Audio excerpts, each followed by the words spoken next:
Hi, I'm really pleased to introduce you to Larissa Popov, a friend and colleague, and she is the divine business mentor, as well as a yoga and meditation teacher, and practiced for years as a naturopath. So welcome, Larissa. It's a real pleasure to have you. Thank you for having me. And just a little tune in, a little sneak peek into what we're going to talk about. So it's really worth staying tuned.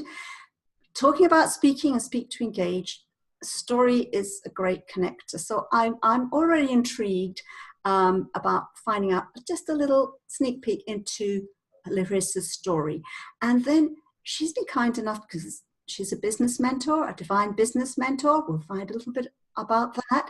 But she's going to share some secrets, 3 secrets into finding out in actually how to get clients even if you don't like selling. So we'll go on into that, and then we'll just talk about a practical way of how you can start to practice that yourself. So stay tuned, because I think this is power-packed with fun and interest and value for you. All right, so story first. I can't resist it, Larissa, to get to know you. So I know that you were a naturopath and you practiced being a naturopath for years. That's right. And now were you at the same time practicing as a yoga and meditation teacher, or did that? Yes. Mm-hmm. Okay. Yeah, they kind of happened in tandem. I became a yoga teacher around the same time, or a little bit earlier than when I graduated from school as a naturopath. And teaching yoga and meditation has always been like community service. I've been doing it as a volunteer. But it really informs a big part of my life and the way I approach my coaching work as well. Right, so that's lovely. So what's your story? What sort of drew you into being a divine business mentor and no longer deciding not to practice as a naturopath? Mm-hmm. Yeah, initially I was very strongly called to becoming a healthcare practitioner, and I'm very much a healer by nature, and I was in practice for over 11 years. Yeah, and I had just over the years I had gotten to a point where I'd overcome a lot of obstacles in terms of creating a business. I was a spiritual person first and foremost. I was not a business person. And I healed and grew and became very successful in my practice. But then once I became really busy and successful, I just reached a point in my career where I didn't feel like my heart was in it so much. So I was trying to find a way, well, how can I make it more aligned with my values and more aligned with what I really, really love to do, which is mental, emotional, spiritual, inner work, right? And so I went through a process of trying to kind of design or align my practice in that way, but it just wasn't working. Being a naturopath is a primary care practitioner. You have to do physical exam and you have to diagnose people, and there's all these other aspects to it that I wasn't so crazy about. And so I followed my heart, and I ended up discovering coaching. And now I've found a way to do this really powerful work that I love to do in a completely different medium, different setting. Beautiful, beautiful. So you followed your heart. You sort of, there was something in you, some intuitive thing. Well, actually, I love the sort of the inner work, the spiritual work. And so you I guess you took a bit of a leap then, a leap of faith as well. It was a big step, yeah, for sure. So is that who you work now? Just before we move on to some of your tips, the divine business mentor, are you then focusing a lot on the spiritual side as well as the practical side? Well, I like that name because I feel that as a business, so if you're a spiritual person creating a business, we have our own set of obstacles that we need to overcome to become successful in business. And there can often be this conflict between my spiritual values and selling and being good at business and associating business with the material world. And the message that I want to convey to everyone out there who's a spiritual entrepreneur is that, yes, not only can you be successful in business as a spiritual person, but that your growth in your business can actually be an expression of your evolution as a spiritual being, that you can actually grow spiritually through the growth of your business. Beautiful. That's a really important point Larissa made, that actually if you sort of follow your heart and you become an entrepreneur, you can still grow the spiritual side of you and grow your business. So that's a lovely message to encourage a lot of us to look at it that way. So that is a bit of a mindset shift, isn't it? Mm-hmm. Yeah. I think it's essential. I think that in order to get to that level of success that you really want, something new has to come out of you. You need to step into a different version of you, right? Yes. So. Yes. As you say, we're here to evolve, and every step. And they say coaches do what they do because they feel that need to evolve themselves in whatever they choose to do. So that's perfect. Yeah. So that's really great. Now, you were going to share with us 3 secrets Larissa was going to share to getting clients, even if you hate selling. Now, just want to tie that in. Speak to engage, what we're called Speak to Engage, and speaking is, yes, it's about speaking to attract, to interest your audience and to attract ideal clients. But speaking to engage is also the engaging part, is ideally to engage your clients. Yeah. And how many of us have this love-hate relationship with selling, where we love the sales, but maybe hate the selling part? So stay tuned, because I can't wait we're going to listen to Larissa's 3 secrets. So yes, what's number 1? Number 1 is, when we're as service-based practitioners, we need clients. And something that I think a trap that we all often get into is that we don't realize that there are potential clients everywhere we go. There are people out there that are, and for whatever reason, are being guided towards us. They're being brought in our vicinity, but that we're not actually connecting with them, or we're not actually speaking to those people, right? Because you might end up meeting them in the most unexpected places, right? You might meet somebody at a party or at the grocery store, or they might be sitting next to you on the yoga mat in your yoga class. Yes. And, who knows? If you look at things from a cosmic perspective, like, who knows why this person ended up sitting right next to you and talking to you in that moment. And as someone who has a special gift to offer to this world and is been guided to serve more people with your special gifts, you have an obligation and a responsibility to tell people about what you do, right? So I want you to look at it from that perspective. Like, you are here to provide this powerful transformation that you offer, and people need to know about it. So there are so many opportunities in life that we often pass up, where we don't talk to people that are around us. And so what I recommend is start talking to people, start conversations with people that you meet, even outside of networking events and business contacts, and just talk to people, just have a human connection with people and listen to them and see where that takes you, because you never know, this person might actually be a potential client for you. And maybe that was the moment that they had to connect with you. That's beautiful. I love that. The sort of the cosmic or divine or abundant timing. So we need to, as Larissa's made this wonderful point, think outside of the box. The speaking doesn't just stop when you're in an official business networking meeting.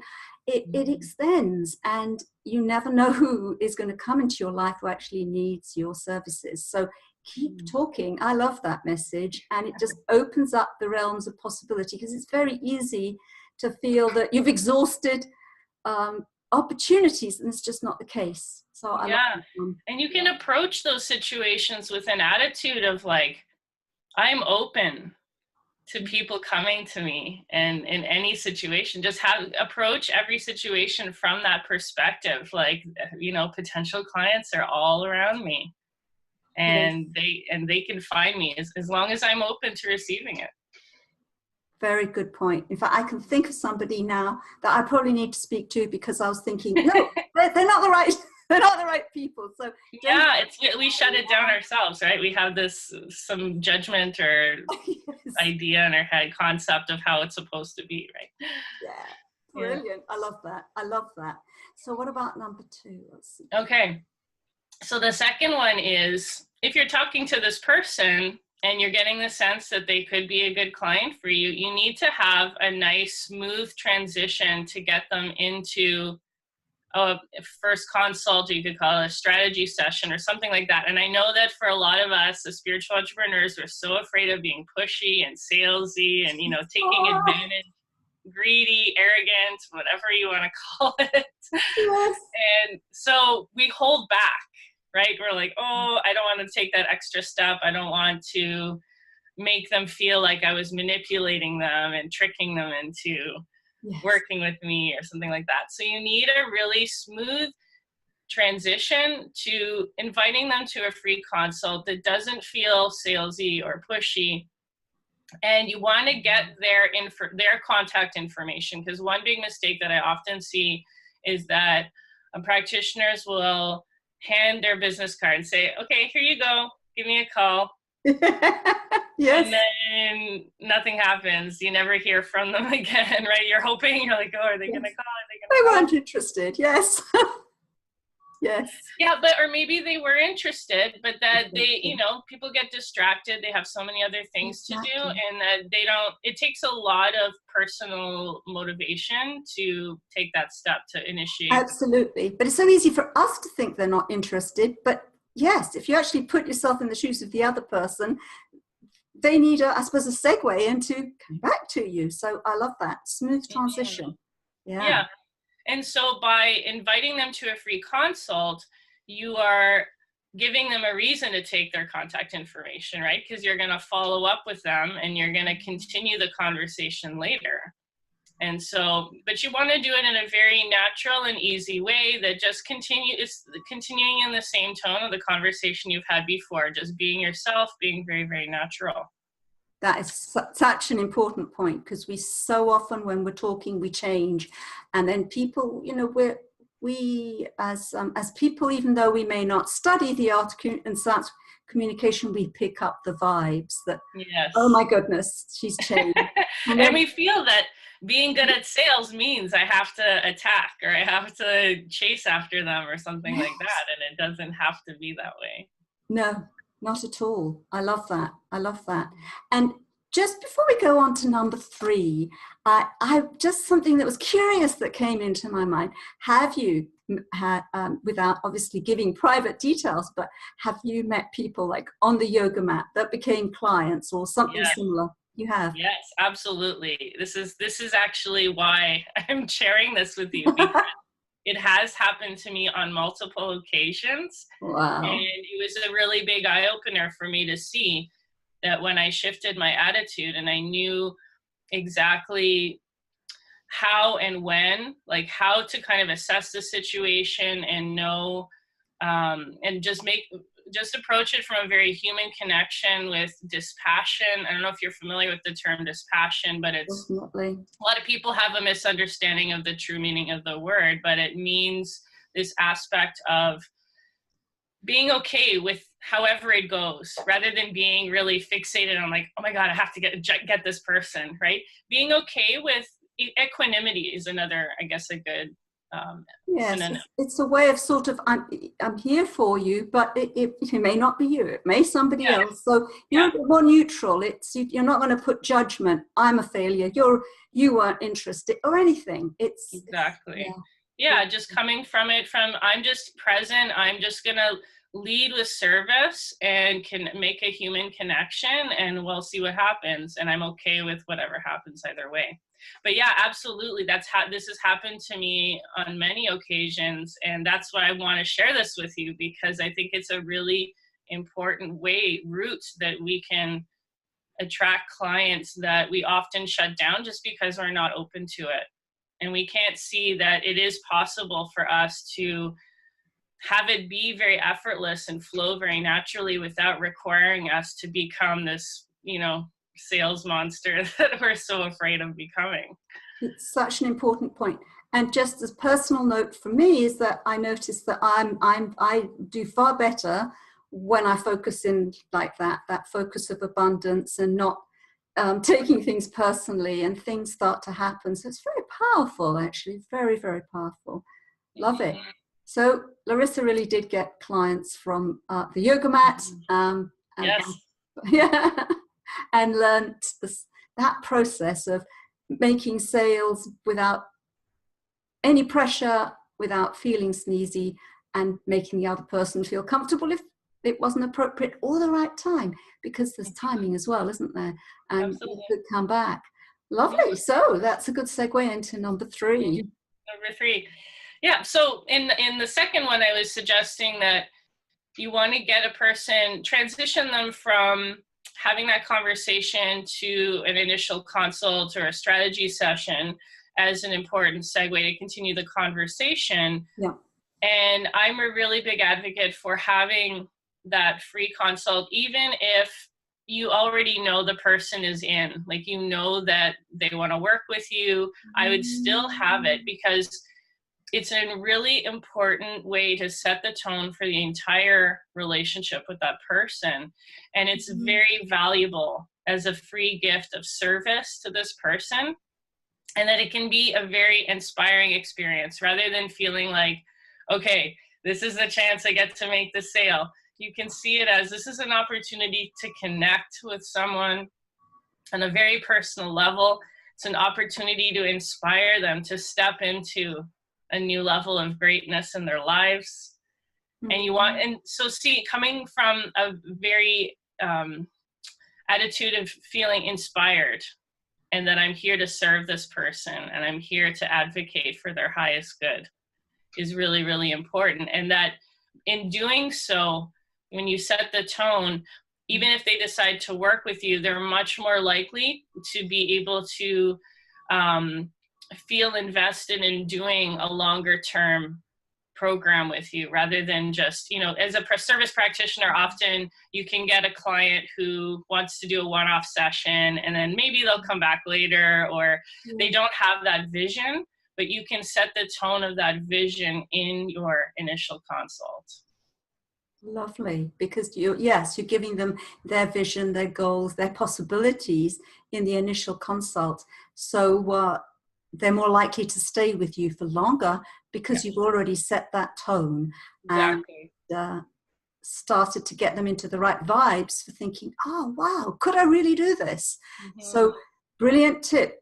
Even if you think they're ready to say yes and sign on the dotted line, give them an initial consult anyway. And you're more likely to have a more long-term client, and I guess also a client that is more committed to knowing what they want to get out of working with you as well. Exactly. Yeah. And I find oftentimes that people don't even realize the breadth of what is possible. Like, they may be motivated to talk more with you based on one small thing that they want to improve. And yet in the process of talking with you, they can see that there's so much more that's possible for them that they didn't even consider was possible. And so that's an opportunity for you to really, showcase that and inspire them to that potential that they have. Beautiful. I love that. I love that. So that's a really important point. Always stick to your initial consult. Help that future client or potential client be inspired and have an insight into some of their potential. Beautiful, beautiful. So that's what you started to do, even if you felt that potential client from the yoga mat was very likely to say yes. You just do the consults with them anyway, and you found that was the most successful way. Yeah, it makes a big difference, because I've had both cases where they said yes, okay, we booked for the first official visit, and then compared to the ones that I did the free consult with first, the connection, the vision, the longevity of the transformation in the relationship was much better. Cool. Scientifically tested as well. Yeah. Real life wisdom. I like that. I like real life wisdom. Yeah, I think like a scientist a little bit. Yeah. That's great. Well, it's a nice combination, isn't it? It's a nice Mm-hmm. combination, the spiritual and the scientist. I think that's perfect. I love that. So Yeah. that's lovely insights. Now, just checking if there's anything you want to add before we mention, I move on to the next point, which is your challenge. No, I think that's it. Those are the 3 points I wanted to share. Cool. Yeah. And they're really valuable points. So each one little point and secret that Larissa's shared, I think are very valuable. They're little nuggets of gold in their own right. And so listen, and I hope you're listening, listen to the replay and make some notes. Or if you want me to send you the notes, just let me know as well. So they're really valuable. Thank you for that. So if you want an opportunity to play around with this with your own enrollment ideas, Larissa's holding a challenge on the 29th of April. It's a 5-day challenge, so won't take up too much of your time, but mega powerful. And it's Fill Your Practice, Inspiring Enrollment for Spiritual Entrepreneurs. Mm-hmm. That sounds pretty magnetic. So is it something that, if you want to just give us a couple of minutes insight, is it something that's fairly easy to implement? Yes. Yeah, the videos are very short. They're just 10 minutes videos every day for 5 days. And I'm going to take you through this process that I've used from how to start a conversation with someone you don't know in an everyday situation. Obviously, it's great if a person starts the conversation with you, but I'm going to show you exactly how to initiate that conversation. Even if you're an introvert and you're not used to kind of approaching people, I'm going to guide you through that process of how to do that. I'm going to show you exactly how and when to know if this person is a good potential client for you based on the conversation you're having, which questions to ask to really kind of get more insight about them and get to, and the whole time you're just leading with service and being approachable and making a genuine connection, but knowing exactly how and when to transition that person to an invitation to your free consult or strategy session, and then how to run that strategy session from a place of service, inspiration, and in alignment with your values so that you feel really, really good about it. That sounds really exciting. I think I'll be signing up to that. So for sure. So that's wonderful. So it sounds like a very valuable challenge, guys, that's not only going to take you through some enrollment ideas, but also some questions, how to sort of test how constructive this connection is while still being based in the spirit of service. So it ticks the boxes for the feel good factor as opposed to the feel uncomfortable factor, which is great. That's, I think, very, very valuable. Okay, so that starts on the 29th, and I'll put the link down in the description. Yeah, so that's super cool. Yeah, so yes, lots of fun. There's little tasks every day. They're very short, like little 5-minute or less mini assignments to do, and there'll be prizes too for participation in the Facebook group. What makes it fun? No, that makes a lot of sense. So it's not too difficult. I love that because we're all busy, but it's something that's doable. You can actually get a lot of value, but it's not going to take up a great deal of your day. So that's definitely a plus point. Perfect. It sounds super exciting. It's been really valuable. I just love what you shared about enrollment and expanding our horizons and thinking outside of the box, which is really important. And all those tips you shared about speaking, because that's so important, how we change if we think of ourselves talking from an attitude of service, but still know how to ask the right questions. That's really powerful. Yeah. Are there any words of wisdom you want to end with, or? I feel pretty good about that. I feel like we covered all the really essential. I think we did. Lots and lots of nuggets. So I'll definitely be listening to the replay to pick up even more nuggets. I look forward to seeing you guys that want to in the challenge. Thanks, Larissa. That was really valuable insight into what enrollment techniques have really worked for you while being at service. Thank you so much, and thank you everybody for listening. Well, thank you. Take care.